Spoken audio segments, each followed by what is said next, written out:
Hi everyone. We're in the last week of the winter parliament session, and all of us were expecting that the government will bring in the much anticipated Crypto Regulation Act.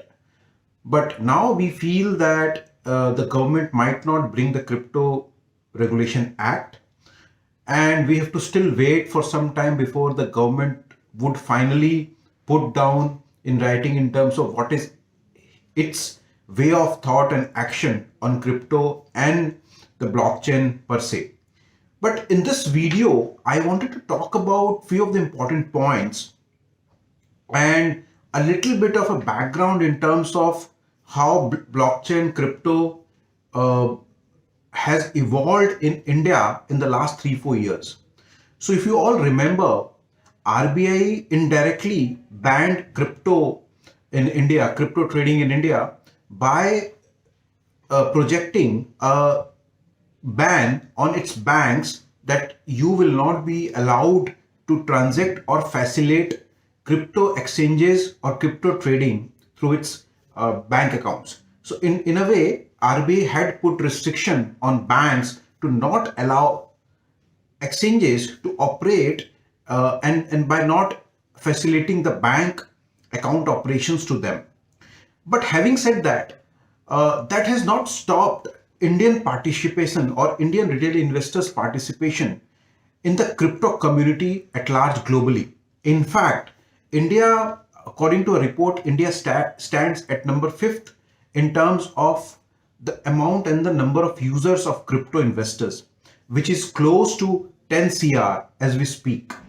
And to my mind, the ban didn't help, even though via Supreme Court the ban got lifted because the Supreme Court said that and even told government that you should come up with a regulation rather than doing a blanket ban on and restricting banks to not facilitate banking operations and banking solution to the exchanges.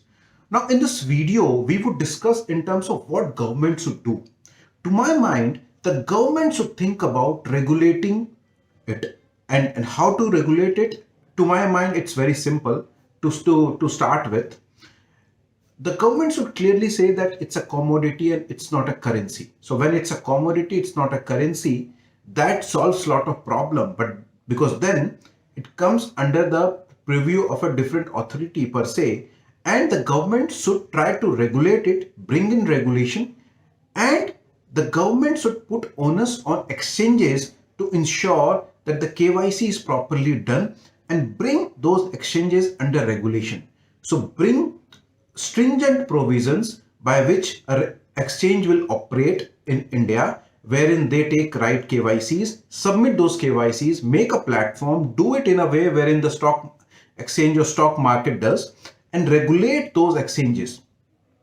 I think why this is so important, why India cannot afford to completely ban crypto, to my mind.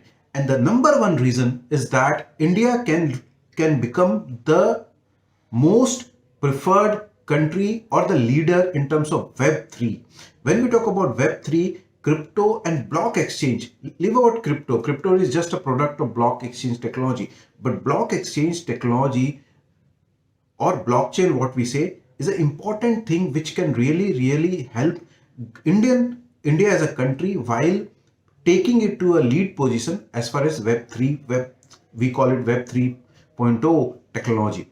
The second is in terms of and we understand that crypto currency trading brings in a lot of risk in terms of money laundering, in terms of terrorist funding and those kind of risks, but the government needs to regulate it. The government cannot afford to ban it because crypto per se and blockchain as a technology, Web3, when globally investors are putting and creating dedicated funds for blockchain technology and Web3 companies, India will see I would say flood of Web3 companies now. And the government needs to understand that it has to regulate and facilitate an ecosystem wherein the complete Web3 blockchain technology can operate and work and different kind of solutions can be created out of it.